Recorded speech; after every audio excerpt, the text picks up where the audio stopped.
yeroo baay'ee jechoota nama gaddisiisan yookaan immoo wantoota nama irratti raawwannu taa'ee bulee nama miidhuu danda'a yookaan nama sana miidhuu danda'a inni osoo itti yaadin jechoota nun guyyaa guyyaatti yookaan immoo wantoota nun guyyaa guyyaatti goolmaa keenya keessatti jireenya keenya keessatti dabarsinu namoota tokko irratti miidhaa akkamii akka inni qabu yookaan immoo miidhaa agamii otoo waa tokko baalaansiin godhin dubban miidhaa akkamii namarra geessisuu danda'a kan jedhudha guyyaa irraa akka walfaan laallu yoo akkam jirtu jaallatamtoonni fi kabajamtoonni hordoftoota koo Horoon Inspire World taatan akkam jirtu tolega guyyaa irraa akkuma yoggaa kaanii barnoota baay'ee bareedaa ta'e isiniif qabadhee dhufeetan jira amma barnoota kodhumaatti nafaana tura tolega mee jireenya keenya keessatti dogoggoroota nuun raawwannu yookaan immoo namoota nuun miidhuu hin qabne namoota nuun ofirraa dhiibuu hin qabne ofirraa dhiibnee gadda cimaa keessa gallu yookaan immoo namoota nuun miineen namoonni sun jireenya isaanii guutuu itti gaddaa itti bu'aa itti miidhamaa afan raawwanne booda isaa immoo ceephu amaan kan nuun guutamne jiran maal yoo raawwannedha waan akkamii yoo goonedha kan jedhudha kan guyyaa irraa ilaallu wal faana hanga barnoota kodhumaatti turti gaarii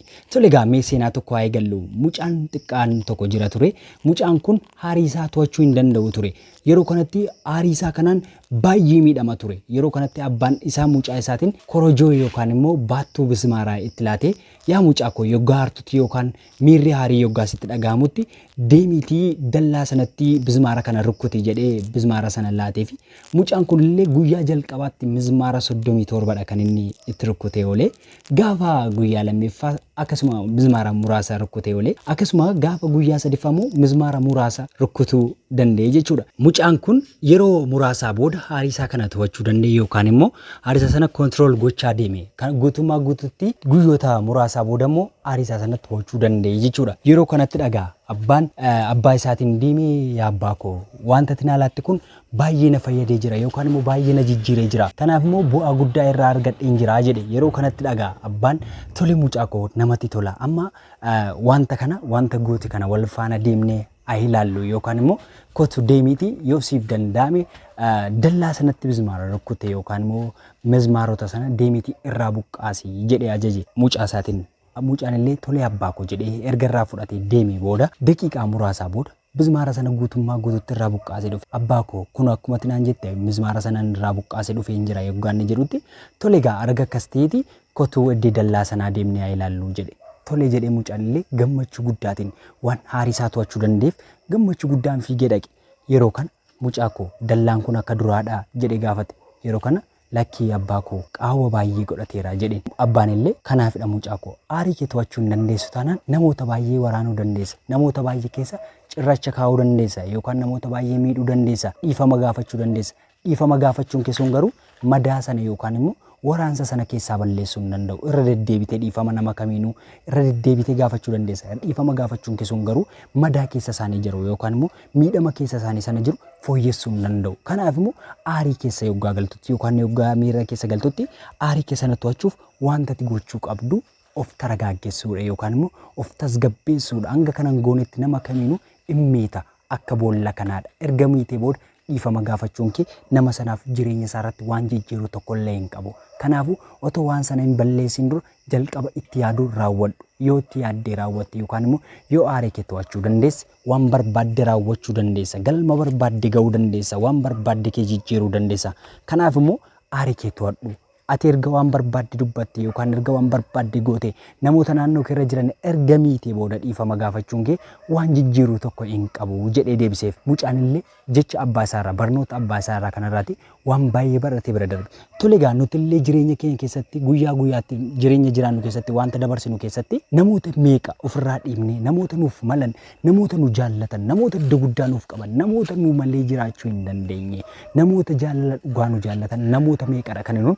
honnee isaanii cabsinu yookaan immoo ofirraa dhiibnu yookaan immoo jechoota isaanii madaalletti dubbannee honnee isaanii cabsinu kun immoo namoonni nu jaallatan sun yookaan namoonni iddoo guddaa nuuf qaban sun akka isaan nurraa baqatan yookaan immoo akka isaan iddoo nuuf hin qaban akka isaan kabaja nuuf hin qaban akka isaan nutti hin dhiyaanne taasisaa jechuudha. Kanaafidha waan tokko raawwachuun dura yookaan gochuun dura yoo of eegganne yookaan yoo of treat goone yookaan yoo of qusanne wanta barbaanne keenya raawwachuu dandeenya galma barbaanne ga'uu dandeenya milkaa'ina barbaanne ga'uu dandeenya jechuudha. Tolegaa ammallee seenaa tokko wal faana ilaallu. Mucaa dargaggeessa tokkotu ture. Mucaan kun dhukkuba hamaan dhukkuba daqiiqaa tokko hin guunne keessatti waan du'aaf ka'e fakkaate. Baay'ee dhukkubsate, baay'ee miidhame. Yeroo kanatti abbaan mucaa isaa bira jiru dhalli agam akka nama dhibu waan beekuuf baay'ee miidhame. Mucaa isaaf iyyee gara buufata fayyaa yookaan hospitaala naannoo isaa jirutti dafee geeffate. Yeroo kana garuu gaafa achi ga'u hospitaala keessa arga seenee dooktarri hin jiru ture. Baay'ee aare, of to'achuu hin dandeenye, jechoota baay'ee hamaa dubbachuu dawoo jalqabe. Yeroo sanatti dooktaratti bilbilee jechoota hamaatti dubbachuu jalqabe. Yeroo kan dooktarri sun tasgabbaa'e maaloo dhufaan jira jecha jedhu ol itti dubbachuu hin dandeenye. Yeroo kana namtichi illee maal tasgabbaa'e naan jetta osoo dhala keedhatee osoo mucaa keedhatee akkasitti jetta ati utuu dhala keedhateeti akka nan jettu mucaa kodhaa'uudha. Mootummaan kan inni mindaalaatu akkatittiin nu tajaajiltuuf akkati uummata tajaajiltuufidha malee akkati mana keessa teessee mindaa nyaattuuf miti jedhe jechoota hamaa baay'eetti dubbate. Yeroo kana dooktarri sun maaloo Yoosiif danda'ame tasgabbaa'e jecha hedhu wal dubbachuu hin dandeenye. Yeroo kan namtichi sun aarii isaa mallee to'achuu hin dandeenye bilbila irratti cufe. Yeroo kana egaa turtii daqiiqaa muraasaa booda dooktarri sun hospitaala ga'uu danda'e jechuudha. Yeroo kanatti dhagaa namticha kana kan qabaan irraa dadhabe. Mucaan koo kun duunaan mataa kirraan bu'u ani siinan miidhaa jedhee baay'ee doorsise arrabatu hamaatti dudubbate. Yeroo kan maaloo yaa obboleessa koo tasgabbaa'e jechee dhoo lammallee dubbachuu hin dandeenye. Yeroo kanatti dooktarri kun neersoota naannoo isaa jiranii kutaa itti baqaqsanii yaaluu naa galchaa jedhee ol darbee mucaa kana turtii daqiiqaa baay'ee booda mucaa kanaaf guutummaa guutuutti wanta sarraa eegamu hunda raawwatee fi ni ba'e jechuudha. Yeroo kanatti dhagaa namtichi kun miira aarii keessa tureen mucaan isaa fayyee gaafa inni ba'uuf yeroo argutti baay'ee gammadee ammallee dooktara sanaan guddaa galatoomi jechuuf gaafa inni itti dhaqu dooktarri kun jecha tokko ittiin dubbanne akka dhaqee namtichi bira ga'een zimmi jedhee bira darbee sokke. Yeroo kana nersiitti galagalee namtichi abbaan mucaa maal jedhe dooktarri kun rakkoo sammuu qabaa maal rakkoonsaa silallee yeroo narrabsu miira tasgabbaa'aa qabaa natti afaan hin dubbanne jecha badaa tokkollee naaf hin deebisne maaloo tasgabbaa'e jecha jedhu ol natti hin dubbanne ani maaliifidha ammallee galatoomi jechuuf hennaan na didee sokke maal rakkoonsaa jennaan. Yeroo kanatti dhagaa nersiin kun jecha dubbattu dhabdee jecha imimmaaniin guutameen imimmaan ishee roobsaa yaa buleessa koo kan inni dhufaa jiru awwaala mucaa isaarradha. Mucaa dargaggeessa amma hiriyaa mucaa keetii kan ga'u kaleessa balaa konkolaataatiin lubbuun isaa bahee amma garuu bakkee awwaalaarraa keetii ati bilbilaaniif kan inni dhufee mucaa kee lubbuu isaa siif hambise jettee gaafa isheen itti himtu baay'ee ofitti ceephee jecha dubbatu dhabe. Jechoota dubbataa olitti gochaawwan godhaa olitti wantoota raawwataa olitti baay'ee ceephee baay'ee of jibbee baay'eetti dhaga'ame. Nunillee jireenya keenya keessatti miira nam tokko keessa jiru yookaan immoo fiilingii nam tokko keessa jiru yaada nam tokko keessa jiru osoo nu hubatiin jechoota baay'eetti dubbanna. Wanta namni sun keessa jiru yookaan immoo haala namni sun irra jiru otoo hin beekiin murteewwan baay'ee irratti murteessina jechoota baay'ee irratti jenna gochaawwan baay'ee irratti raawwanna garuu booda isaa erga nuuf gale yookaan namni sun akkasiin miti akka inni poozitiivili nama sanaa yookaan wanta nama sanaa gaarii isaa gaafa dhageenye wayini akkasii yaanneen ture manoo jennee miira ceephuu amaa keessa galla. Kun immoo kan raawwatu otoo waa tokko hin hubatiin dura dubbachuudha. Otoo waa tokko addan baafateen dura raawwachuudha. Namoota nuunaan keenyadha jennee yookaan immoo namoota tokko otoo miira keessa isaanii jiru yookaan immoo fedhii keessa isaanii jiru osoo addaan hin baafateen yeroo hundumaa miiraan hoogganamne jechoota hamaatti dubbanna. Gochoowwan namaa irratti raawwanna ofirraa dhiibna ofirraa faccifna taanaan